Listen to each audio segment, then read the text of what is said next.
Merci, chers auditeurs et auditrices, vous qui avez reçu la grâce d'être édifiés par notre canal. Et nous voulons vous saluer encore davantage par rapport à l'heure à laquelle vous serez en contact avec ce message. Bonjour chez vous, bonsoir chez vous, chers frères et sœurs dans le Seigneur. Nous vous saluons au nom de notre Seigneur Jésus-Christ. Et de cela, nous allons continuer nos enseignements comme d'habitude. Aujourd'hui, par la grâce du Seigneur, nous voulons partager quelque chose qui va nous édifier là où vous êtes. Que Dieu vous bénisse. Nous allons rapidement lire la Bible et nous allons prier le Seigneur, lui qui est le maître des temps et des circonstances. Nous sommes dans l'Apocalypse, ou le livre de la Révélation, chapitre 22, verset 2. Nous lisons la parole du Seigneur. Au milieu de la place de la ville, sur les deux bords du fleuve, se trouve l'arbre de vie qui produit 12 récoltes et donne son fruit chaque mois. Les feuilles de l'arbre servent à la guérison des nations. Prions le Seigneur. Cher Saint-Esprit,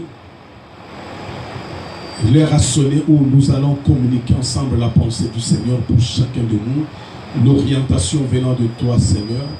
Dispose le cœur de ma sœur qui me suivra en ce moment, le cœur de mon frère qui me suivra, ô Dieu. Ô Père, laisse qu'une onction particulière soit ajoutée à cette parole.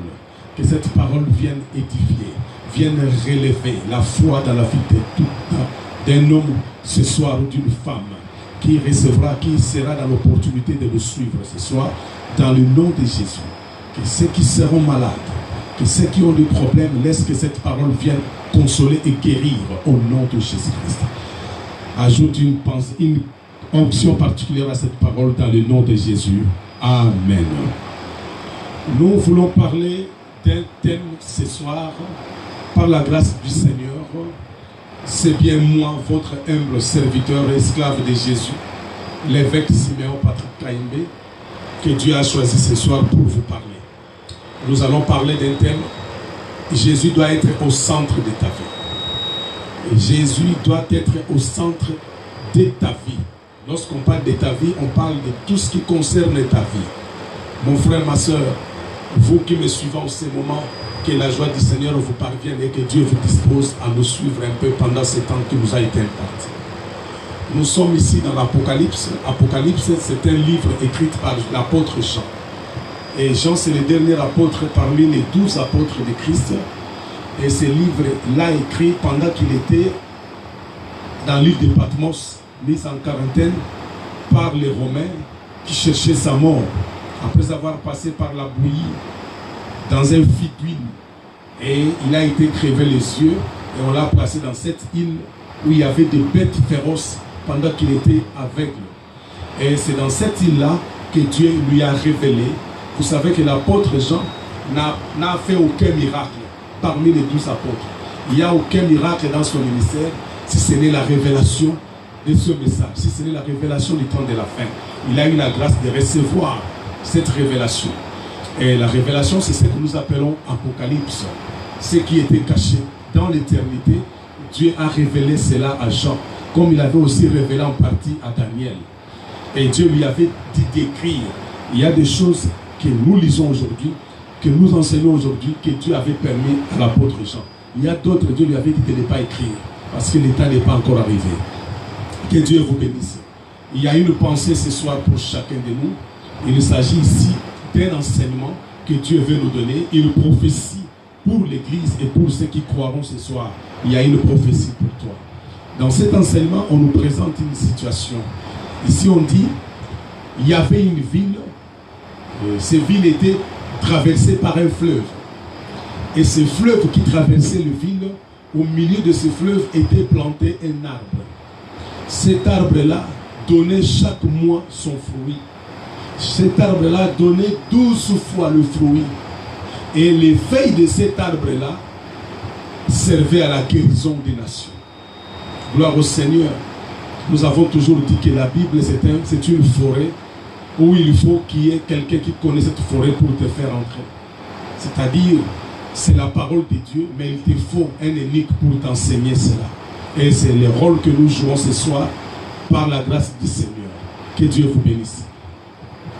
Nous donnons toujours notre contact de WhatsApp pour certaines préoccupations, questions, besoins de prière, une réponse dans quelque part où tu n'as pas compris, tu peux nous envoyer le message ou des questions dans notre numéro WhatsApp que je donne présentement. C'est dans plus 243 998 48 7277 plus 243 998 48 7277. Oui, c'est là notre numéro WhatsApp pour toutes vos préoccupations, besoin à prière, besoin de tout ce que nous pouvons vous faire, encadrement, et ainsi de suite. Et c'est par là que nous recevons vos préoccupations. Que Dieu vous bénisse. Alors, dans cet enseignement, il a été donné comme thème que je vous ai donné, que Jésus doit être au centre de tout. Il doit être au centre. Pourquoi? Tu es obligé de nous s'ouvrir. Le pourquoi doit être au centre de tout. Il s'agit ici de trois choses. Il y a le Vin. Dans cette ville, il y a le fleuve qui traverse le Vin. Ce fleuve qui traverse le Vin, au milieu de ce fleuve, on ne dit pas au côté ni gauche ni à droite, mais au milieu de ce fleuve était traversé un fleuve, était planté un arbre. L'arbre est planté au milieu. Et cet arbre-là qui est planté au milieu donne 12 fois le fruit. Et après avoir donné 12 fois le fruit, chaque mois, cet arbre donne son fruit. Et les feuilles de cet arbre servent à la guérison des nations. Que Dieu soit loué. Bien aimé, il s'agit d'une situation. Je dois aller vraiment rapidement à ce message. Parce que nous ne voulons pas gaspiller le temps, mais nous voulons plutôt édifier ceux qui nous suivent en ce moment. Que Dieu nous donne un enseignement ici. Le fleuve qui traverse le Vin. Alléluia. L'arbre qui est planté au milieu représente quoi? Alléluia. Et pourquoi Dieu insiste que l'arbre soit au milieu, pas au côté? Parce que je parle que Jésus doit être au milieu. Alors il s'agit d'une situation, une scène que Dieu nous expose ici. Dieu met en scène quelque chose pour nous enseigner, pour que nous puissions saisir cela comme une prophétie dans nos vies. Oui, le fleuve qui traverse là, c'est l'image de ta vie. Dans cette scène-ci, Dieu présente l'eau. Or, pour comprendre que cette eau, c'est ta vie, nous pouvons lire aussi une écriture dans Apocalypse 17:15. On dit qu'il y avait un animal qui était assis, une femme était assise sur un animal dont les pieds étaient dans l'eau, l'autre pied sur la terre. Mais cette eau-là, on dit ce n'est pas l'eau. Mais cette eau-là, c'est des tribus, des langues, des nations, des peuples. Souvent dans la Bible, attention, quand tu lis quelque chose, il faut savoir le contexte et la pensée du Seigneur. Nous sommes dans la révélation de la parole. Ici, cette eau représente le somme. Cette eau représente ta vie. Cette eau représente l'humanité. Cette eau représente ma vie, ta vie, pour toi qui me suives. Je t'amène une histoire ici pour te dire, t'édifier. Voici la pensée de Dieu dans ces contextes de l'enseignement que nous sommes en train de faire. Ici, Dieu veut nous enseigner quelque chose. En ce qui concerne la réussite de notre vie, l'arbre doit être planté au milieu de l'eau, pas au côté. L'eau, j'ai dit ici, représente nos vies par rapport à l'écriture. Cette eau-là, ce n'est pas l'eau ici de la rivière, mais c'est juste une illustration que Dieu prend pour nous montrer. Il doit être au milieu pour que l'humanité puisse réussir, pour que l'humanité excelle. Jésus doit être au milieu de tout. Tout ce que nous pouvons faire humainement doit échouer parce que l'homme ne peut rien apporter dans sa vie si ce n'est l'apport de Dieu. Il est écrit dans Jean 15, verset 5, à la dernière partie, il dit « Sans moi, vous ne pouvez rien. » Dans notre vie sur la terre, en tant qu'homme, nous devons dépendre de celui qui a créé cette terre. Qui l'a créé, c'est Dieu. Voilà pourquoi notre foi n'est pas assise sur ce que les gens disent, mais notre foi est assise sur le Créateur à parler. Le Créateur, c'est qui? C'est Dieu. Et il a dit quoi? Il a dit dans sa parole. Et c'est cette parole-là que nous avons posée comme fondement de notre vie, que la parole de Dieu. Et c'est pourquoi il dit, Dieu n'exauce que sa parole. Et il bénit au travers sa parole. Voilà pourquoi ici, il nous présente une situation pour ce qui concerne notre réussite, notre avancement dans tout ce que nous pouvons faire, dans n'importe quel domaine de ta vie. Ici, j'ai dit l'arbre là représente Christ. Si nous allons en Genèse, nous allons voir qu'il y avait dans le jardin d'Éden, il y avait deux arbres parmi les autres. Il y avait l'arbre de vie et l'arbre du bien et du mal. Et l'arbre de vie, c'est Jésus, que Dieu avait envoyé des chérubins, des anges, pour empêcher Adam, après avoir commis le péché, qu'il ne puisse pas accéder à l'arbre de vie. Or, l'arbre de vie représente ici Jésus-Christ. Voilà pourquoi Jésus ne doit pas être à côté dans ton cœur. Jésus ne doit pas être derrière, non, il doit être au centre. C'est-à-dire, c'est lui qui dirige ta vie, c'est lui qui contrôle tes projets, c'est lui qui dirige ton mariage, c'est lui qui dirige ton travail, c'est lui qui dirige tout ce que tu fais dans la vie. Jésus doit être au centre pour la réussite de notre vie. C'est pourquoi ici, Dieu veut nous dire une chose. S'il est au centre de ta vie, si dans ton mariage, c'est Jésus qui est au centre, ton mariage réussira. Même si les enfants ne viennent pas, les enfants viendront parce que là où il y a Jésus, il y a la réussite. Sans Jésus, nous ne pouvons rien. Si dans ton travail, là où tu travailles, Jésus ne dirige pas, mais c'est toi qui diriges, tu connaîtras des problèmes. Même quand les problèmes vont se soulever dans ta vie, tu vas connaître l'échec, même si tu es intelligent. Si Jésus ne bâtit pas la maison, c'est lui qui bâtit la maison, bâtit en vain. Si Jésus ne garde une maison, c'est lui qui la garde, garde en vain. Je suis venu te dire ce soir, mon frère, ma soeur, toi qui me suis, là où tu es, dans n'importe quel continent du monde, sur la terre, que dans ta vie, il te faut Jésus au centre de tout. Si Jésus est au centre de ta vie est dans la main du Seigneur. Il est écrit, ceux qui sont dans la main du Seigneur, personne ne peut les toucher. Voilà pourquoi Jésus doit être au centre. Parce que celui qui est au centre, c'est celui qui gère, qui dirige. Alléluia. Ici, l'arbre de vie là, est l'image de Christ qui est l'arbre de vie. Jésus doit être planté au centre de ta vie. Qui gère ta vie, ma soeur, là où tu es? Tu prends des décisions seules sans consulter Dieu. C'est pourquoi tu tombes dans le péché, dans les échecs. C'est pourquoi tu vois, Proverbe 30:30 nous dit, vous prenez des décisions sans me consulter. Vous accumulez péché sur péché, il vous appelle les enfants rebelles. Qui est un enfant de Dieu? C'est celui qui a reçu Christ comme Seigneur et Sauveur. Quand on dit Seigneur et Sauveur, ce n'est plus toi qui diriges ta vie, mais c'est Christ qui dirige ta vie. Pourquoi Dieu doit diriger ta vie? Parce que dans ce combat où nous menons, c'est un combat que lui a déjà vaincu sur la croix. Si tu veux vaincre, devenir vainqueur de vainqueur, il faudra que Jésus soit dans ta vie, parce que c'est lui qui connaît ton adversaire. C'est pourquoi il dit, sans moi, vous ne pouvez rien. Ta vie dépend de celui qui t'a appelé. Celui qui t'appelle gère ta vie comme Seigneur et Sauveur. Il est Seigneur pour gérer ta vie, Sauveur pour te sauver dans tout ce que le diable élèvera dans votre vie. Mais pour qu'il puisse gérer ta vie, pour qu'il puisse apporter la délivrance, la vie, la réussite, les solutions, il doit être au centre de ta vie. Pourquoi Jésus doit être au centre de ta vie? C'est lui qui connaît ton début et ta fin. C'est lui qui a la chose dans la main. C'est lui qui connaît le jour, la minute de ta visitation. C'est lui qui connaît tous les combats qui s'élèvent dans ta vie. Il y a des fois, ceux-là qui ont Jésus dans leur vie comme Seigneur et Sauveur, ceux qui ont laissé Jésus comme l'arbre de vie planté au centre de tout, ceux qui ne gèrent rien mais qui laissent Jésus gérer leur vie, Jésus gérer leur mariage. Quand les difficultés arrivent dans leur mariage, ils ne vont pas voir les gens, mais ils vont vers Jésus, soit vers les hommes de Dieu pour apporter l'assistance afin que le mariage démarre. Mais ceux qui n'ont pas Jésus dans leur vie, c'est des problèmes. Ils vont dévoiler le secret de leur mariage à n'importe qui. Tout le monde saura ce qui se passe dans leur mariage. Le diable prendra place pour diviser davantage. Le diable va commencer à élever certaines pensées au milieu des autres pour apporter certaines paroles qui détruisent. Et le mariage sera voué à l'échec.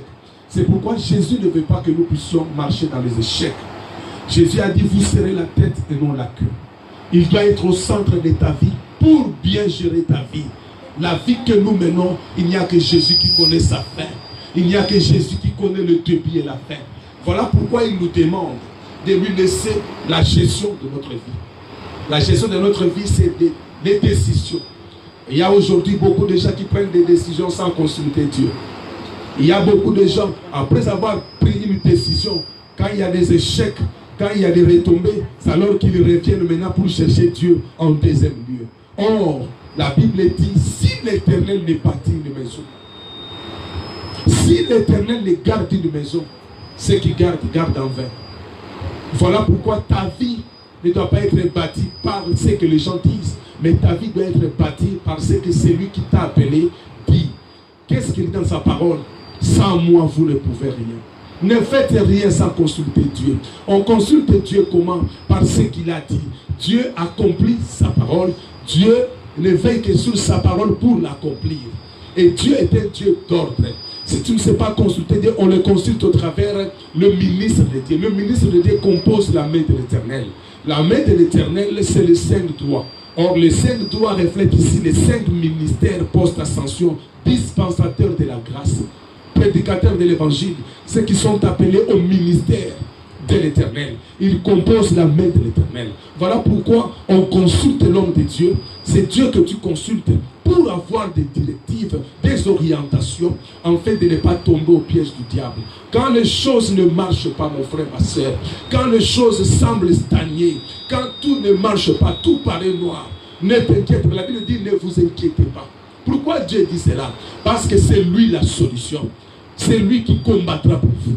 Il dit dans Genèse 14, 14, quand l'Israël commença à pleurer, devant eux la mer Rouge, derrière eux Pharaon et son armée, ils ne savaient plus où aller, ils étaient sans force, sans armes.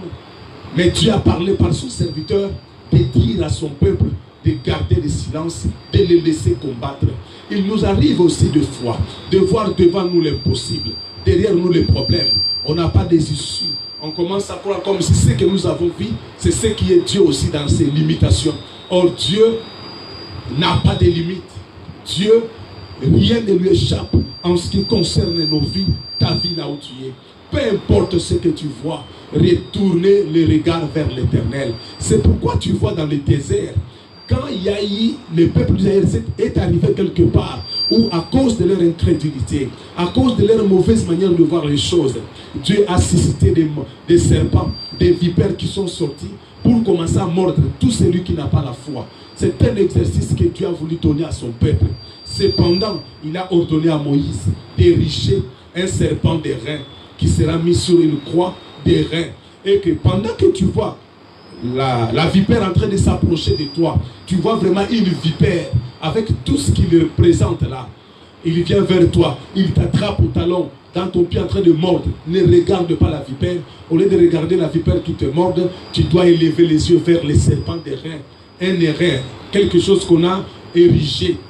Mais Dieu donne cette attitude-là à l'Israël. Il voulait voir cette attitude-là. C'est quoi au juste que Dieu voulait voir? C'est un exercice de foi. Dieu voulait apprendre la foi. Mais comme il manquait le Saint-Esprit, ils n'ont pas compris. Mais ceux qui ont regardé au serpent des reins, la morsure du serpent a été changée en vitamine. Ceci veut dire quoi dans ta vie? Peu importe ce que tu vois dans ta vie, le mariage ne vient pas, le travail ne vient pas, la santé est toujours dérangée par la maladie. Dans ta vie, combat sur combat, c'est la vipère qui vient vers toi. Au lieu de regarder la vipère, regardez plutôt le serpent des reins. Le serpent des reins est au-dessus de toi. Cet exercice-là, c'est ce qu'exige la foi. C'est pourquoi tu vois, on dit, pour nous aujourd'hui, c'est le juste vivra par la foi. Pourquoi la foi? La foi nous amène à atteindre les sommets de l'Éternel.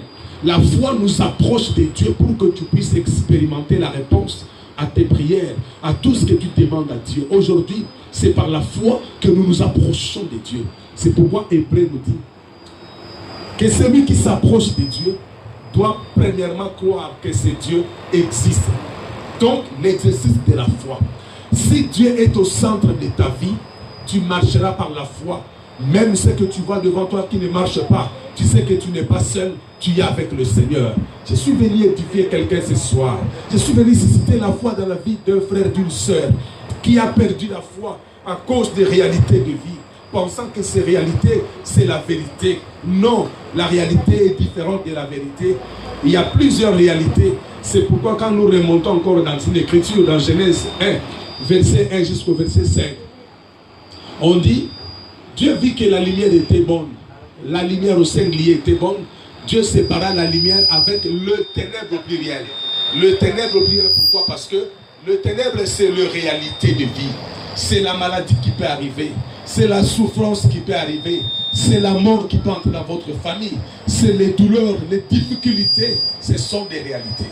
Mais la vérité n'est qu'une seule, c'est Jésus-Christ. Jésus-Christ, c'est la vérité. Pourquoi? Parce qu'il a vaincu la mort. Il était crucifié sur la croix à ta place. Le châtiment qui nous donne la paix aujourd'hui est tombé sur Jésus. La guérison que tu as besoin, c'est au travers de Jésus. Mais pour avoir la guérison, pour être délivré, pour vivre la guérison véritable, il faut avoir la foi.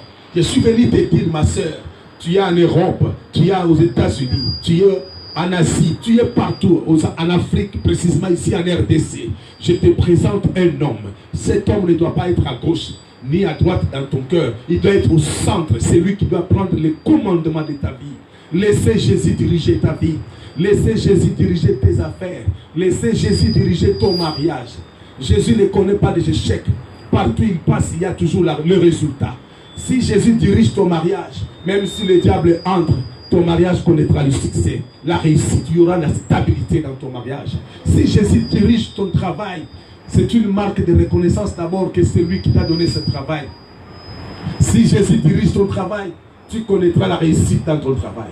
Il y aura toujours des... Même si le combat s'élève, même si le directeur se soulève contre toi, les autres collègues du travail, Jésus se lèvera comme le rédacteur, le dernier. Parce que tu lui as laissé la direction de ta vie. Laisse que Jésus puisse se montrer dans ta vie ce soir. Laisse que Jésus dirige ta vie ce soir. Je suis venu te présenter Jésus. Si Jésus est au centre de ta vie, tu auras 12 fois le fruit. Mais qu'est-ce que veut dire? Parce qu'il y a le chiffre 12 là-bas. Qu'est-ce que ceci signifie quand on parle de chiffre 12? Pourquoi on dit tu auras 12 fois le fruit? Ceci veut dire, si Jésus dirige ta vie, tu deviendras un envoyé. Parce que le chiffre 12, c'est le chiffre de messager de la bonne nouvelle. C'est le chiffre de l'enseignement de Jésus à l'église. C'est le gouvernement de l'éternel sur la terre. Car le chiffre 12, c'est le chiffre de l'église. Or, quand on parle de l'église, c'est l'église qui dirige le monde. Par l'entremise du Saint-Esprit. Quand il est là, l'antichrist ne peut pas paraître. L'église est gouvernée par la présence du Saint-Esprit. Or, le Saint-Esprit, c'est Jésus-Christ ressuscité. La Bible dit, c'est lui qui est monté et le même qui est descendu. Or, qui est monté, c'est Jésus qui est monté. Mais celui qui est descendu, c'est le manteau d'Élie. Or, le manteau d'Élie, c'est la double portion. La double portion, c'est le Saint-Esprit en nous. C'est pourquoi on nous appelle le vainqueur de vainqueurs. Parce que nous avons reçu la double portion. Le Saint-Esprit de Dieu en nous fait de nous un temple saint. Fait de nous des fils de Dieu. Là où un fils ne peut pas travailler, mais c'est le Père qui travaille. Mais un fils est tenu dans la main pour être conduit par son Père. Notre Père, c'est Jésus qui est la parole, qui nous conduit. Et la parole est esprit et vie. Si la parole prend place dans ton cœur, si la parole de Dieu remplit ton cœur, tu seras touché par la main, par le Saint-Esprit. Car c'est lui qui voit même dans le noir. C'est lui qui sait voir même sous l'eau. Partout où tu seras, tu n'échoueras jamais. Tu ne connaîtras que la réussite. Que le Seigneur Jésus, là où vous êtes, il est en train de frapper dans ton cœur. Tu as longtemps géré ta vie seule. Non seulement tu auras la marque 12, parce que c'est la marque de tout chrétien. Chaque chrétien est un envoyé de Dieu. Dieu ne t'a pas appelé pour rester là où tu es. Il t'a appelé pour que par toi, une autre personne vienne en Christ. Ça peut être ta sœur, ça peut être ton frère. Mais Dieu n'appelle pas la foule à la foi. Il passe par quelqu'un pour toucher l'autre quelqu'un. Dieu ne bénit qu'une personne pour bénir l'autre personne. C'est pourquoi il a dit, je ferai de toi une source de bénédiction. Quand toi tu es béni, tu pourras bénir l'autre personne.